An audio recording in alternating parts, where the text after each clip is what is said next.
Hello tout le monde, j'espère que vous allez bien. Aujourd'hui je vous retrouve pour une nouvelle vidéo qui va être une story time. Donc je pense qu'elle va être en plusieurs parties parce que c'est grave long. Mais voilà. Comme vous avez pu le voir dans le titre, c'est par rapport à mon voyage que j'ai effectué à Majorque cet été avec une de mes potes qui était censée faire la vidéo avec moi, mais on trouve jamais le temps, donc bon, j'ai décidé de la faire toute seule. Tout ce qu'on avait prévu, ça s'est pas du tout passé comme on l'avait prévu. Pour vous replacer dans le contexte, on avait décidé de partir en vacances, donc à Majorque puis en Italie, pour le moindre coût. Alors on avait décidé de partir en mode sac à dos pour pouvoir bouger dans plusieurs villes plusieurs fois, et donc même pouvoir bouger quoi, au lieu de tout le temps se travailler des valises, qu'on est parti à sac à dos. Donc on s'est dit qu'on va prendre comme logement des couchsurfing. Donc si vous savez pas ce que c'est en fait on dort chez l'habitant et donc on paye rien, et donc on peut demander des conseils, demander où aller, etc. et pouvoir rencontrer l'habitant tout simplement et voir comment les gens vivent là-bas. Du coup on s'était dit ouais c'est trop bien parce que déjà on va pouvoir rencontrer des gens qui habitent là-bas et donc avoir des conseils de où aller, etc. Et en plus on va pas payer, donc franchement c'est tout bénef pour nous. Avant de partir tout était bouclé, on avait nos logements dans toutes les villes où on voulait passer, on avait tout, on avait tout prévu. Et arrive le jour J. On avait le vol à 18 h, je crois que c'était ouais vers 18 h. Du coup en début d'après-midi je contacte la personne chez qui on devait dormir le soir. Je lui demande est-ce que c'est toujours ok pour ce soir, etc. Voilà, parce qu'il était censé nous chercher à l'aéroport et ensuite nous emmener chez lui. Il me dit oui, y a pas de souci, tout est bon, Ensuite on va à l'aéroport, on prend l'avion. Et quand on arrive là-bas, j'essaye de l'appeler. Et là il ne répond pas, du coup je me dis bah, pourquoi il me répond pas, c'est assez bizarre. Du coup nous on est avec nos sacs à dos, on est à l'aéroport de Palma et on n'a pas de contact. J'ai pas de 3G non plus, du coup je peux pas aller sur WhatsApp parce qu'on parlait sur WhatsApp. Du coup, alors petite galère, on doit chercher du wifi, donc on galère à chercher du wifi, on met au moins 20-30 minutes à trouver du wifi parce qu'à chaque fois on essaie de se connecter sur du wifi et ça marchait pas.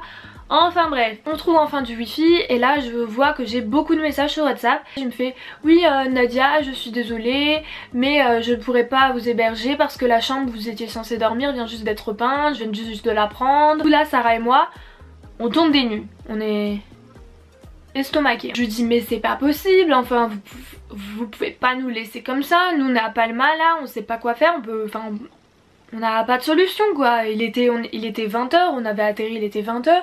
Enfin voilà, 20 h au bout d'un moment on va prendre le bus et aller dans le centre de Palma pour être au moins dans le centre quoi, parce qu'il y a des logements, il y a des hôtels, etc. Du coup on y va. Donc du coup on arrive au centre de Palma, il doit être 20h30, 21 h. On arrive, on descend à la place España. Donc c'est la place au centre de Palma. Sur des panneaux on voit écrit McDonald's et on sait que McDo il y a toujours du wifi dedans. Du coup on suit les panneaux, on va au McDo et du coup on se pose au McDo pour pouvoir avoir du wifi et pour manger parce qu'on n'avait pas mangé. Et on cherche les solutions, donc d'abord on regarde les hôtels, on regarde plusieurs choses et après on pense auberge de jeunesse. On en trouve une qui est assez proche de là où on est, mais sur internet ils disent qu'ils ont plus que quelques places, je sais pas trop quoi. On y va, on arrive, on rentre et là on va à l'accueil. Sauf qu'à l'accueil il y a personne, donc il y a les petites sonnettes là pour taper dessus, là les ding ding ding. Du coup moi j'appuie dessus. Donc on attend, 10 minutes, il n'y a toujours personne. Je rappuie, il n'y a toujours personne. Au bout de 20 minutes d'attente, on entendait en haut dans les chambres toujours toquer et ouvrir des portes. Du coup on se disait bon c'est peut-être les gens de l'auberge qui essayent, qui ouvrent les portes parce que les gens font des conneries et tout, voilà. Du coup on se dit on va monter et on va leur dire qu'on aimerait bien prendre 2 lits quoi pour la nuit. On monte, on tombe face à face avec un jeune, on voit que c'était eux qui couraient dans les couloirs et qui toquaient aux portes. Et du coup on commence à vouloir parler en anglais, leur dire you know where is the truc et tout. Et ensuite quand il nous répond j'entends qu'il est français parce que l'accent voilà quoi.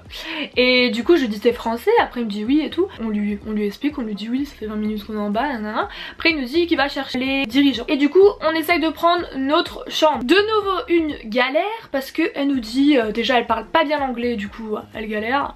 Du coup elle nous dit est-ce que vous avez réservé? On lui dit non on n'a pas pu réserver, mais juste d'arriver, mais faut une réservation, je sais pas trop quoi. Après on lui dit mais si vous voulez on peut réserver sur internet et puis comme ça vous les... Si elle comprend pas, ensuite je sais pas elle va chercher son collègue, enfin bref. Toute une histoire. Au final on réussit quand même à avoir deux lits. Donc d'abord elle nous attribue 2 lits qui sont déjà pris, du coup faut qu'elle nous en attribue 2 autres. Bref, au final on a nos lits, on monte et il y a une sorte de petite terrasse, balcon comme ça où tous les gars s'étaient posés. Donc il y avait un groupe de gars qui s'étaient posés et dedans il y avait le gars français qui pose nos affaires et on décide d'aller se poser avec eux pour discuter un peu. On se dit c'est les vacances, on va se faire des potes, voilà on discute et ils nous disent que vers minuit comme ça ils vont sortir, ils vont aller dans un bar qui est à l'autre bout de Palma. Quand ils partent ils nous demandent si on veut venir avec eux, du coup nous on dit oui, on va avec eux. Pendant qu'on marche on parle un peu avec le gars avec qui on avait parlé au tout début, il s'appelle Sadek et du coup on lui demande son numéro parce qu'on lui a dit qu'on revenait à Palma à la fin de la semaine, donc au cas où si on voulait se capter pour la journée, aller je sais pas à la plage tout ça ensemble. Le bar c'est un truc assez bizarre, du coup nous on décide de rentrer à l'auberge parce que de toute façon le lendemain matin on devait se lever parce qu'on partait de l'autre côté de l'île. Le lendemain matin on se réveille, on part de l'auberge pour aller prendre notre bus Palma Calador en bus. Et du coup on avait regardé tous les prix des bus etc sur internet et on avait vu que pour les étudiants c'était moitié prix avec une certaine carte. Donc on avait pris la carte qui nous a coûté 13 € et on arrive au bus, déjà on arrive en retard, enfin on a failli le louper et il nous dit non la carte ça marche pas, faut que payer plein pot. Du coup on est un peu dégoûté parce qu'on a payé la carte 13 € et qu'on se dit que donc tous les autres bus ça va être pareil, ils vont nous dire que la carte marche pas et donc il faut payer plein pot. Du coup on est un peu dégoûté mais bon on se dit bon allez on y va quand même. Parce que c'était grave beau quoi ce qui nous attendait. On s'est arrêté avec le bus devant une plage, du coup on s'est posé sur la plage. Ensuite on avait deux solutions, soit prendre un bus pour aller à la ville où on devait aller pour dormir le soir, donc chez notre hôte de couchsurfing, ou marcher parce que on n'avait pas envie de payer le bus. Du coup on a décidé de marcher et on a pensé que si on passe par les côtes on mettra moins longtemps. Parce qu'en fait on devait marcher 2 heures en faisant un gros détour, donc on s'est dit si on prend les côtes peut-être qu'on met moins longtemps. Et donc on commence à marcher sur les côtes, en fait c'est complètement que des rochers. Et nous on était en tongs, donc c'était super beau, les rochers avec la mer à côté, trop beau franchement. Mais on était en tongs, on avait notre sac sur le dos et on passait des fois par des chemins genre un peu avec de la verdure, sauf que ça piquait, ça nous a griffé toutes les jambes. Au final on aurait dû marcher 2 heures en faisant le détour par la route. Là on a marché je crois 4 ou 5 heures sous le soleil tapant et au bout d'1 heure on n'avait plus d'eau. Donc c'était super beau parce que genre on s'est arrêté dans plein de criques qui était super jolie et tout. On arrive à une crique et on se dit c'est bon là on a assez marché, on était presque arrivé là où on devait arriver. Sarah elle avait envoyé un message au gars pour lui demander si c'était toujours bon, si on arrivait à cette heure-ci c'était bon. Il répondait pas non plus.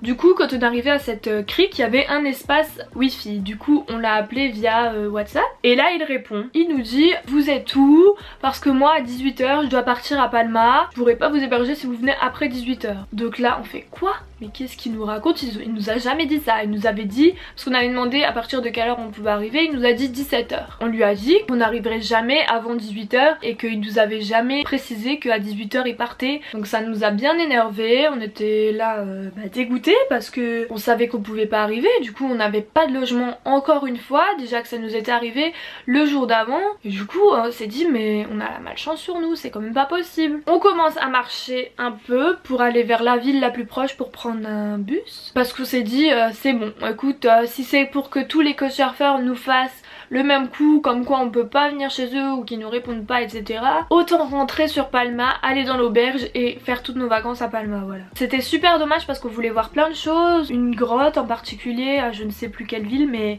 une trop belle grotte qu'on voulait trop faire, mais bon si tout le monde nous fait ça autant rentrer, en plus avec le bus qu'on doit payer plein pot, les couchsurfers qui ne nous prennent pas. Franchement on s'est dit au bout d'un moment c'est bon quoi. Donc on doit encore marcher jusqu'à la ville la plus proche, c'est genre quand même super loin en marche quoi, on n'en pouvait plus, on avait mal aux jambes, mal aux pieds, on avait nos sacs de 8 kg sur le dos, enfin bref une grosse galère. On essaye de faire du stop pour arriver jusqu'à la ville au moins parce qu'il y avait les voitures qui partaient de la crique, aucune voiture s'arrête parce que toutes les voitures sont blindées.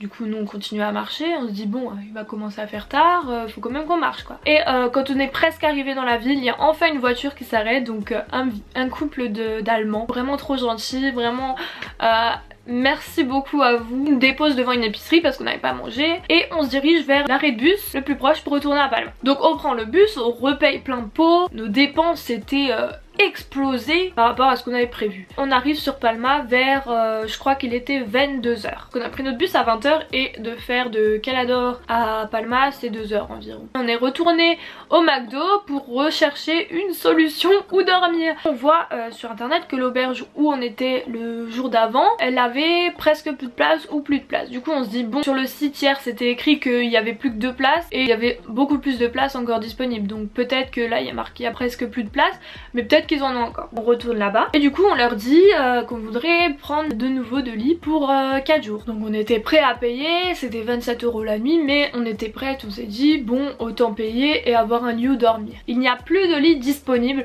plus rien, tout est réservé, tout est complet et il n'y avait pas d'autres auberges aux alentours. Donc nous on se dit mince. Donc c'est tout pour cette première partie de ce story time. Je vous invite à regarder la deuxième partie si vous êtes intéressé de savoir ce qui s'est passé dans cette auberge.